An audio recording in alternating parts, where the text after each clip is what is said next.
Tito, gusto ko sana mag-vlog about health. Oh, camera ka pa. Tanungin sana kita kung paano mo napaganda ng ganyan ang muscles mo. Ito, parang sungi mo, nagmamadali ka ba? Ito kasi yan, no? Nakikita mo na kasi ito yung na-build ko na, no? Ito na, yung nakikita mo, no? Kaya marami nga rin tao na magsasabi na, oh, ang ganda niyan, no?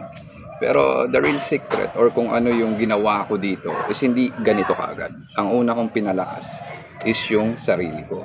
Yung inner me or yung inner you mo, yan ang una mong palalakasin para mapaganda mo yung outside mo.